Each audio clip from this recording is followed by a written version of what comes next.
guys, thanks for tuning in. So this is test week, and so what I mean by that is there's not necessarily a test this week, but there's a test Tuesday. But what happens around our house the week before the test is no communication, no talking, no anything. It is strictly study, study, study.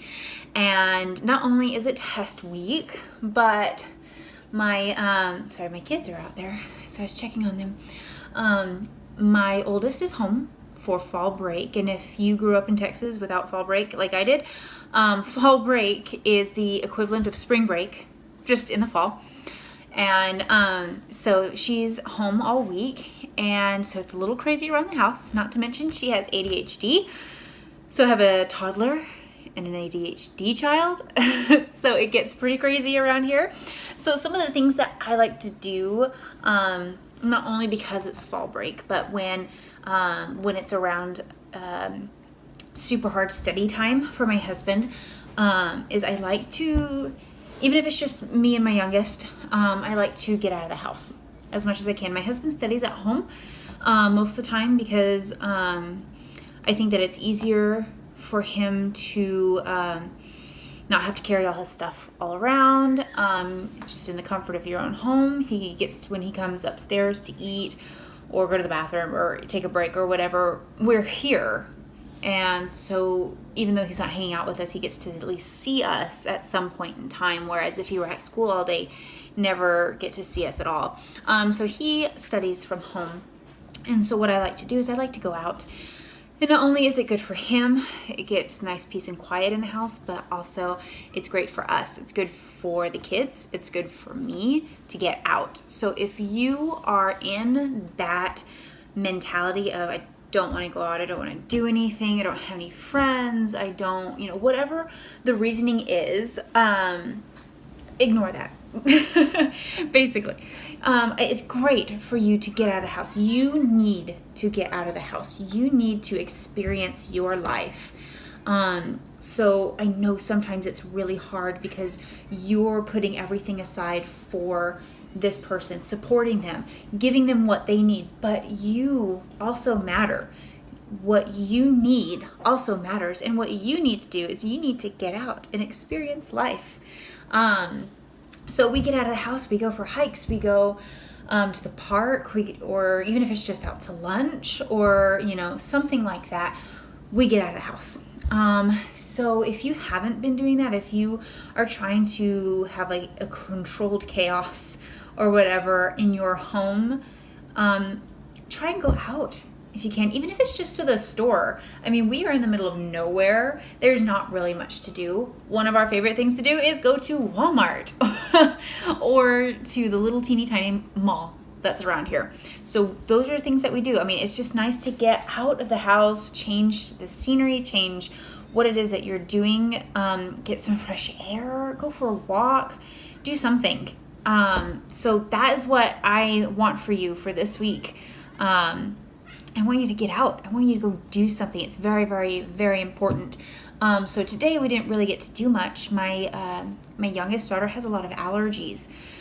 She needs an EpiPen for milk and for eggs, and she's also sensitive to almonds, apples, peaches, beef, and corn.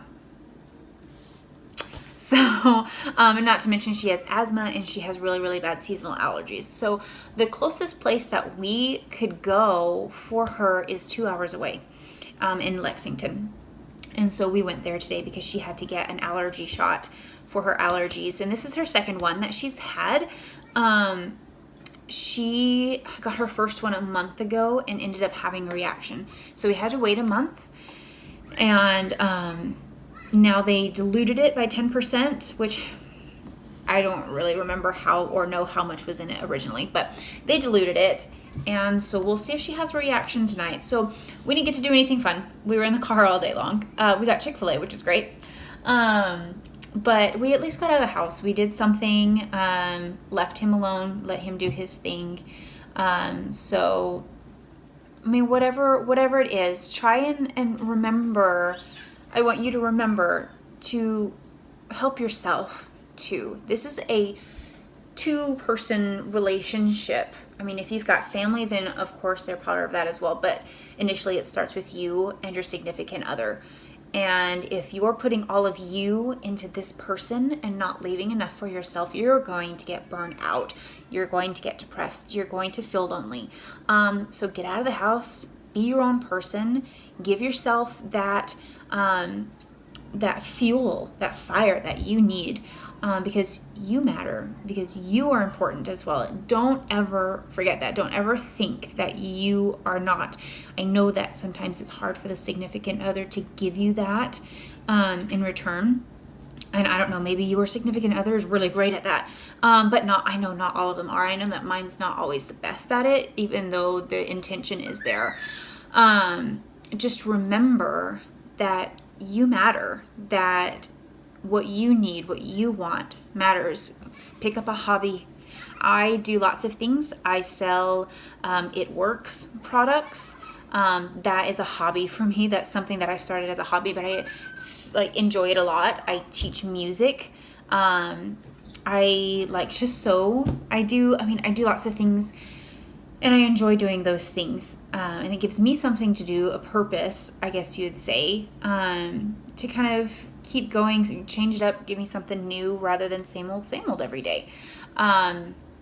So don't lose sight of yourself. Don't lose sight of your wants, your needs, your goals. Find something and go for it. So this week, you have a challenge if you want it. So this week, first, I want you to try and get out of the house at least once a day.